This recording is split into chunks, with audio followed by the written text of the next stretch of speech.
ఒక సుందరమైన గ్రామం ఉంది.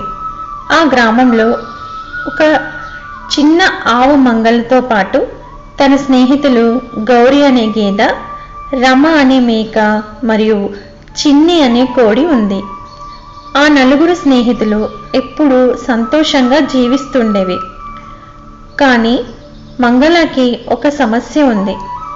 ఎప్పుడు ఇతరుల వస్తువులు చూసి అవి తనకి ఉంటే బాగుంటుంది అని కోరుకునేది. ఒకరోజు గౌరీ గేదె తన సరికొత్త ముత్యాల గాజులు వేసుకుంది. వాటిని చూసి మంగళ ఆవుకి చాలా నచ్చాయి. నీ గాజులు ఎంత బాగున్నాయి అని మంగళ ఆవు గౌరీ గేదెను పొగిడింది. ఇవి నాకు పుట్టినరోజు బహుమతిగా ఇచ్చారు అని గౌరీ సంతోషంగా చెప్పింది. మంగళ కొంచెం అసూయతో ఆ గాజుల గురించి ఆలోచించడం ప్రారంభించింది. వీటిని నేను ఎలా సంపాదించగలిగితే బాగుంటుంది అనుకుంది. మరుసటి రోజు రమా మేక కొత్త రంగుల స్కార్ఫ్ వేసుకుని వచ్చింది.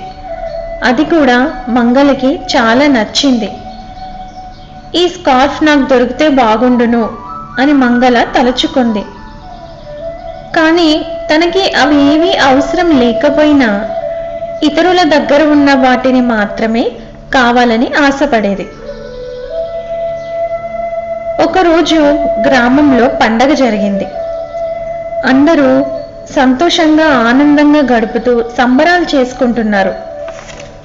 కానీ మంగళ ఆవు తన కోరికలతో దిగాలుగా అయిపోయి బాధతో కూర్చుంది.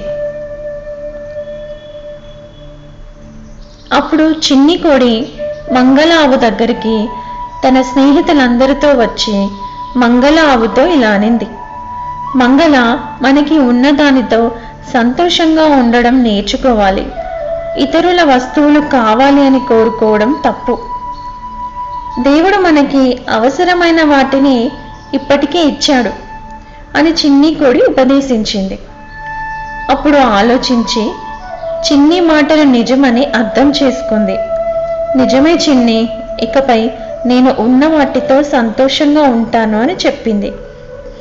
ఆ రోజు నుండి మంగళ తనకు అవసరమైన వాటిని మాత్రమే కోరుకునేది. తనలో వచ్చిన మార్పుతో అందరూ సంతోషపడ్డారు.